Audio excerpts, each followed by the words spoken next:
இன்றைக்கு பேரூராட்சி அலுவலகத்தில் உட்காந்து நாளைக்கு கும்பகோணம் கல்வி மாவட்டத்தில் உள்ள மேல்நிலைப்பள்ளி உயர்நிலைப் பள்ளியில் 10ஆம் வகுப்பு 12ஆம் வகுப்பு படித்து அதிக மதிப்பெண் பெற்ற முதல் 3 இடங்களை பிடித்த மாணவர்களுக்கு பாராட்டு சான்று வழங்கும் நிகழ்ச்சி நாளைய தினம் கும்பகோணத்தில் எஸ்சிடி மஹாலில் நடைபெற இருந்தது. அதனுடைய சிறப்பு விருந்தினராக குலதெய்வ மருத்துவர் ஐயா அவர்களுடைய மகள் பாட்டாளி மக்கள் கட்சியினுடைய மாநில நிர்வாகக்குழு உறுப்பினர் திருமதி ஸ்ரீ காந்தி பரசுராமன் அவர்கள் கலந்து கொள்ள உள்ளார்கள். அதை எப்படி செய்ய வேண்டும், நாளைக்கு எங்கே வரவேற்பது, எப்படி திட்டமிடுவது என்பதற்காக நம்மளுடைய பொறுப்பாளர்கள் மயிலாடுதுறை ஐயப்பன் வன்னியர் சங்கத்தினுடைய மாவட்ட செயலாளர் மற்றும் மாவட்ட அமைப்பு செயலாளர் பொறுப்பாளர்களை கலந்து ஆலோசி பேசிகிட்டு இருந்தோம். அந்த நேரத்தில் நான் என்னுடைய அறையில் பேரூராட்சி அலுவலகத்தில் உள்ள என்னுடைய அறையில் உட்காந்து பேசிகிட்டு இருக்கிறோம்.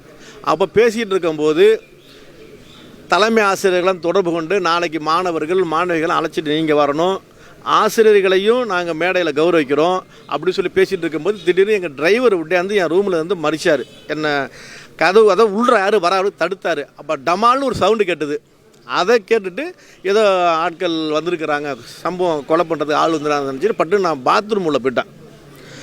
அதுக்கு அடுத்தபடியாக எங்கள் வாசலில் உட்காந்த பையனும் ரூமில் உட்காந்த ஆட்களை தடுக்கிறாங்க. அவங்களுக்கு நம்ம கிளம்புற இளையராஜா பசுமை தாயத்தின பொறுப்பாளர் அவர் கையில் வெட்டு விழுந்திருக்கு, டிரைவருக்கு வெட்டு விழுந்திருக்குது, மற்ற உள்ள ஆட்களுக்கெல்லாம் அடித்து விரட்டுக்கிறாங்க.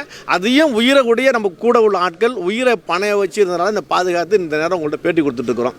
ஆனால் நமக்கு அச்சுறுத்தல் இருக்குது, கொலை மிரட்டல் இருக்குதெல்லாம் அனைவர்களுக்கும் தெரிந்தது. அனைத்து அரசியல் கட்சிக்கும் தெரிந்தது, அனைத்து பொதுமக்களுக்கும் தெரிந்தது, அனைத்து காவல்துறை அதிகாரிகளுக்கும் தெரிந்தது. நான் தஞ்சை மாவட்ட ஆட்சித்தலைவரிடம் கடந்த ஆண்டு நேரடியாக சென்று பாதுகாப்பு கேட்டு மனு கொடுத்திருந்தோம். எனக்கு கிட்டத்தட்ட 5 ஆண்டு காலமாக காவல்துறையினர் வீட்டு அளவில் பாதுகாப்பு கொடுத்திருந்தார்கள். ஆயுதம் தாங்கிய போலீஸாரை என்னுடைய வீட்டு அளவில் பாதுகாப்பு கொடுத்திருந்தார்கள். வெளியில் செல்வதற்கெல்லாம் கிடையாது.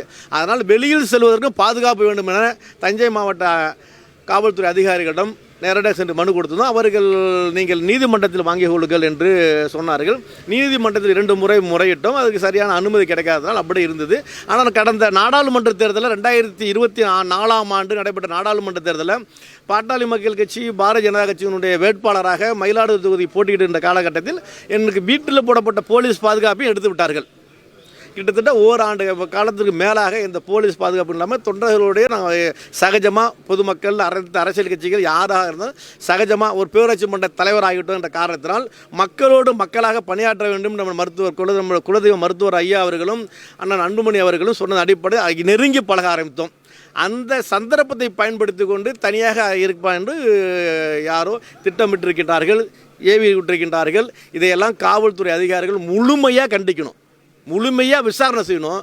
இந்தமாரி சம்பவம் யாருக்கும் வரக்கூடாது. ஒரு மக்கள் பிரதிநிதி தமிழ்நாட்டிலே இருக்கக்கூடிய பேரூராட்சிகளே முதன்மையான பேரூராட்சி ஆடுதுறை பேரூராட்சி என்ற நற்பெயரை எடுத்திருக்கிறோம். அனைத்து சாதி மதத்தை கடந்து அனைவருடைய நல்ல காரியங்கள் கெட்ட காரியங்கள் பொதுக எல்லாத்திலும் பங்கெடுத்து பல விதமான போராட்டங்களை எடுத்து மக்களுடைய ஊழியராக செய்து நமக்கு இந்த வந்திருக்கின்றது சொன்னால் யாருக்கும் பாதுகாப்பு இல்லாத அவலநிலை நம்ம அரசாங்கத்தால் தெரிய வருகிறது. எனக்கு பாதுகாப்பு கோரி நானும் என்னோடய குடும்பத்தினரும் பல முறை மனுக்கள் எழுப்பியிருக்கிறோம், இந்த பலனும் இல்லை. அதனால் எனக்கு தேவையானது உடனடியாக காவல்துறையினர் முழுமையாக விசாரிக்க வேண்டும். இன்றைய தினம் உடனடியாக நம்முடைய குலதெய்வ மருத்துவர் ஐயா அவர்களும் அண்ணன் முன்னாள் மத்திய சுகாதாரத்துறை அமைச்சர் அண்ணன் அன்புமணி அவர்களும் அறிக்கை விட்டிருக்கின்றார்கள், என்னிடையும் பேசியிருக்கிறார்கள், ஆறுதல் சொல்லியிருக்கின்றார்கள். உரிய நடவடிக்கை எடுப்பதற்கு நம்முடைய காவல்துறை இயக்குநரை சந்திப்பதற்கு சேலம் மேற்கு தொகுதி சட்டமன்ற உறுப்பினர் அவர்களும் பெண்ணாகர சட்டமன்ற உறுப்பினர் பாட்டாளி மக்கள் கட்சியினுடைய கௌரவ ஜி.கே. மணி அவர்களும் டிஜிபி அவர்களை சந்திக்க சென்றுள்ளார்கள். அதனால் தேவை மக்களுக்கு பாதுகாப்பு, அதே போல் மக்கள் சேவை செய்கிறவர்களுக்கு பாதுகாப்பு. உடனடியாக எந்த பிரச்சனை இருந்தாலும் முன்னின்று காவல்துறை விசாரித்து தக்க நடவடிக்கை எடுக்க வேண்டும். இந்த பிரச்சனையில் ஒரு அலுவலகத்தில் அரசு அலுவலகத்தில் இருக்கின்ற நேரத்தில் இப்படி இருக்கிறது. ஆனால் ஆணிவேர் எங்கேருந்து வருகிறது?